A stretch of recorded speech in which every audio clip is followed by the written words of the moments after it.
तो गाइस आज मैं इन्वेडर्स ऑफ द रोको जो मैं एनिमे सीरीज के एपिसोड 11 का पार्ट 1 को यार हिंदी में एक्सप्लेन करने वाला हूँ। तो चलिए अब ज़्यादा बात ना करें, वीडियो को स्टार्ट करते हैं। एपिसोड की स्टार्टिंग में हमें दिखाया जाता है कि एक लड़का एक बच्ची को लेके एक जगह पे जाता है और ये पास्ट के सीन होता है, ठीक है। और वो बच्ची और कोई नहीं, वो क्रिया होती है और वहाँ पर रिप्रेजेंट में क्रिया उसी जगह पर ही आती है और क्रिया बोलती है कि ये जगह बिल्कुल भी नहीं बदला है। ये सुनकर मैंने एमसी बोलते हैं क्या तुम यहाँ पर पहले आ चुके हो? तभी क्रिया बोलते हाँ 10 साल पहले।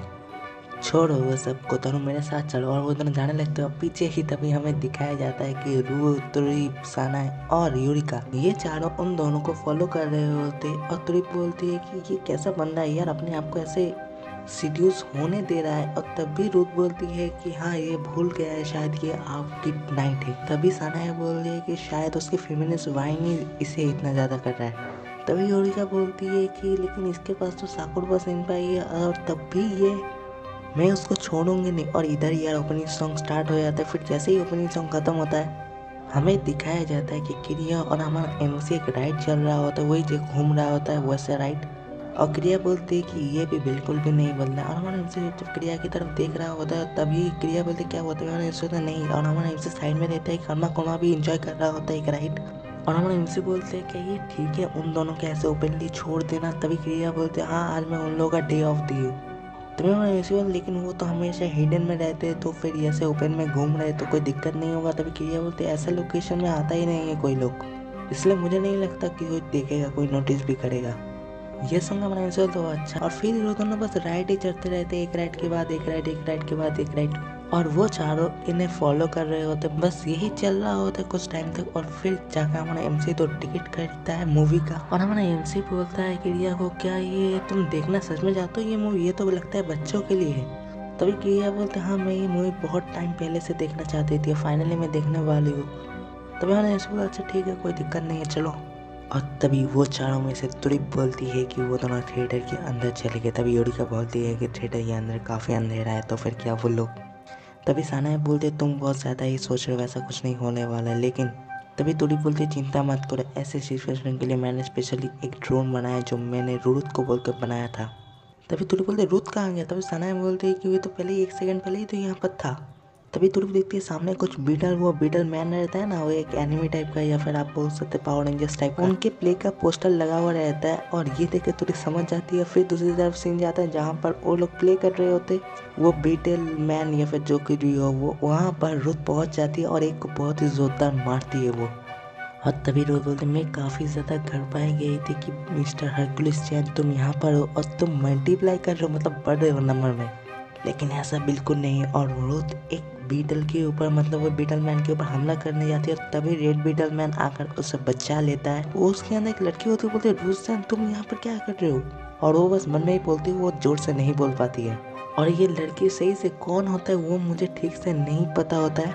तो मैं ये सवाल यार आप लोगों को पूछना चाहूँगा कि ये लड़की कौन है? अगर आप लोगों को पता है ना तो प्लीज़ कमेंट में बता दीजिएगा। और तभी रुत के साथ उस लड़की का एक फाइट होता है, बहुत ही छोटे सीन के लिए, बहुत ही छोटे टाइम के लिए। और लड़की बोलती है आपको रास्ता नहीं है, मुझे तुम्हें रोकना ही पड़ेगा रुत। और तभी उस फाइट को वहीं पर ही छोड़ के सीन चला जाता है बाहर थिएटर के, जहाँ पर हमारा एमसी बोलता है शो काफ़ी बढ़िया था। और हमारा एमसी बुक खोलता है, बुक के अंदर से एक पिक्चर नीचे गिर जाता है और वो वही पिक्चर होता है जो कि क्रिया के पास भी होता है, मतलब दो। क्रिया बोलती है मेरे पास भी ऐसा ही पिक्चर है। तभी हमारा एमसी सोचता है कि उस टाइम पे जहाँ पर क्रिया बोलती पिक्चर को मुझे उस बंदे ने दिया जिससे मैं पसंद करती थी बहुत टाइम पहले। और तभी हमारे एमसी को ये याद आया था। हमारे एमसी बोलता अच्छा तो तुम इस जगह पे उसके साथ आए थे जैसे तुम पसंद करते थे। तभी क्रिया बोलते कोता चलो वहाँ पर चलते हैं अगली बार। और वो एक बहुत ही बड़ा राइड होता है वो घूमने वाला। और क्रिया तभी सीन बैग में चला जाता है। क्रिया जब बच्चे होते हैं वो वहाँ पर राइड में भाग के उठ जाती है। और जो बंदा रहता है उसके साथ बोलता है कि अरे आराम से क्रिया। और तभी क्रिया प्रेजेंट टाइम में वैसे ही भाग के उठती है। और हमारा एमसी बोलता है अरे क्रिया आराम से, तुम अभी बच्चे नहीं हो यार। और तभी क्रिया बोलता है हाँ मैं अभी बच्चा नहीं हूँ, तुम सही कह रहे हो। तो फिर अब टाइम आ गया बात करने का।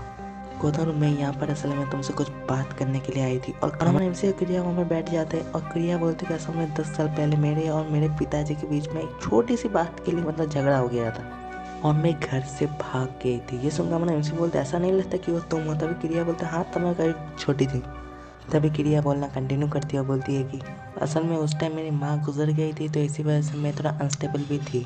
तभी हम एमसी बोलते वो अच्छा। तभी क्रिया बोलते तुम्हारी माँ गुजर गई है ना। तभी कोतारू बोलता है मतलब हमारा एमसी बोलते हैं हाँ। तभी क्रिया बोलना कंटिन्यू करती है और बोलती कि तुम्हें झगड़ा करके सरफेस में आ गई, मतलब ऊपर अर्थ के फेस में, जहाँ पर मेरा आना फॉरबिडन था, लेकिन मैं तब भी आ गई थी और तब मैं उस बंदे से मिली। मुझे ना ही उसका नाम पता है ना ही उसका चेहरा याद है, बस इतना ही याद है मेरा अब जितना एज है उसका भी इतना ही एज था और मैं उसे ओनीचियन बुलाती थी और मैं इसी जगह पे उसी के साथ आती थी। तभी उन्होंने ऐसे बोलते फिर अच्छा इसी जगह पे तुम चुने इसीलिए। तभी क्रिया बोलता हाँ उस मेमोरी के लिए। तभी क्रिया बोलना कंटिन्यू करती है और बोलती है कि उससे बाद मैं फिर से अंडरग्राउंड में चली गई थी और कभी दोबारा ऊपर नहीं आई और उससे कभी नहीं मिली। तभी हमने ऐसे बोलते तो सच में उससे काफ़ी पसंद करते थे। तभी क्रिया बोलते हाँ वो मेरा पहला और एक लौता ही प्यार है।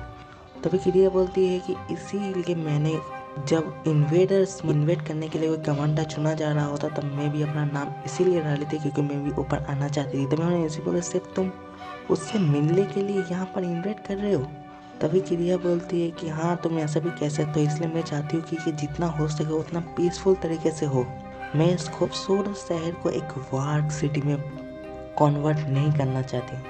तभी हमने ऐसे बोलते हैं लेकिन तुम तो पहले यही बोल रहे थे कि अगर तुम रूम 106 तुम्हें मिल जाता है तो तुम उस रूम की वहाँ से मास वेपन प्रोड्यूस करोगे जो कि वार में काम आएगा तुम लोगों के लिए। तभी क्रिया बोलती है कि हाँ अगर मुझे तभी रूम 106 मिल जाए तो फिर आज ये सब कुछ नहीं होता और मैं तभी वहाँ पर ही फाइट स्टार्ट हो जाता, वार स्टार्ट हो जाता और ये पूरे केडी जाता अंडरग्राउंड मिलिट्री जो काम करते उनके। और तभी हमें नीचे इसका सीन भी दिखाया जाता है जहाँ पर एक शिप आ रहा होता है और उसमें एक बंदा होता है, उसका चेहरा हमें नहीं दिखाया जाता। तभी क्रिया बोलती है लेकिन अगर मैं रूम 106 के ऊपर गिव अप भी कर देती हूँ तब भी नीचे से वो लोग इन्वेट कर ही लेंगे, मतलब विनिंग और लूजिंग दोनों ही नहीं हो सकता। अगर जीतूंगा तब भी वो लोग इन्वेट कर लेंगे, हारूंगा तब भी वो लोग इन्वेट कर लेंगे। इसलिए तुम्हें 106 रूम को पकड़ के रखना है, मतलब कंट्रोल करके रखना है ताकि कोई और उसे कंट्रोल ना कर पाए, कम से कम जब तक मैं इस कंट्री को पीसफुली टेक ओवर नहीं कर लेती। तब मैंने ऐसे बोलते ओह अच्छा तो फिर ये सब बात है, तुम सच में काफ़ी ज़्यादा अच्छे हो ये इन्वेट करने के लिए। तभी क्रिया बोलते हाँ शायद मैं वो छुपा नहीं पाई। तभी हमारा एमसी बोलता है कि वैसे अगर तुम ये सब मुझे पहले ही बता देते ना तो फिर मैं तुम्हारा पहले से ही मदद कर पाती। तभी क्रिया बोलती है कि हाँ सही कह रहे हो तुम कोतारू, असल में मैं तुम्हें डिसीव कर रही थी, मैं तुम्हें अपनी गेन के लिए अपनी फ़ायदे के लिए यूज़ कर रही थी। तभी हमने ऐसे बोलता अरे चिंता मत करो कोई बात नहीं, लेकिन असल में अगर तुम सच में किसी लड़के के ऊपर हिट कर रहे हो, मतलब ऐसे नहीं मतलब वैसे समझ जाएगी, तो फिर कोई भी लड़के तुम्हारे प्यार के ऊपर गिर जाएगा। तभी क्रिया बोलती है कि हाँ कोई भी लड़के, लेकिन तुम भी एक लड़के हो। तभी उन्होंने इनसे बोलता है लेकिन मैं एक यंग लड़का हूँ यार, ये तो नेचुरल है। और तभी वहाँ पर सीन कट हो जाता है और हमें दिखाया जाता है कि रुथ अपनी आँख खोलती है और रुथ बोलती है योर हाइट मिस क्या कुछ हुआ था। तभी साना बोलता नहीं कुछ नहीं हुआ था। तभी यूरिका बोलती असल में वो फ्लाई। तभी साना यूरिका का मुंह बंद कर लेती है और लैंडलेडी बोलती है वैसे सभी लोग तो खुश थे तो फिर कुछ नहीं हुआ, सभी एकदम सही तरीके से हुआ। तभी तो बोलते हाँ अब यार यहाँ पर मुझे पता चल गया कि उस बीटल की उस यूनिफॉर्म के अंदर कौन था यार, लेकिन यार मैं सोच रहा हूँ कि नहीं बताओ, अगर आप लोगों को पता चल गया है मेरी तरह तो फिर आप लोग यार कमेंट में उसका नाम लिख सकते हैं। और तभी हमारे एमसी ऊपर से नीचे आ जाता है, हमारे एमसी क्रिया और एमसी बोलते वो वाला राइड नेक्स्ट है हाँ, लेकिन ऐसा नहीं रहता वो तुम्हारे जैसे लोगों के लिए है। तभी क्रिया बोलती है और शायद हमारे जैसे लोगों के लिए है। तभी हमारे एमसी बोलते हो तुम यहाँ पर उस लड़के के साथ भी आए थे। तभी क्रिया बोलते नहीं मैं आया तो ज़रूर था उस लड़के के साथ, लेकिन मैं चढ़ नहीं पाया क्योंकि वो सामने दिखाती है कि हाइट नहीं था उसकी, ऑब्वियस लोग काफ़ी छोटी थी।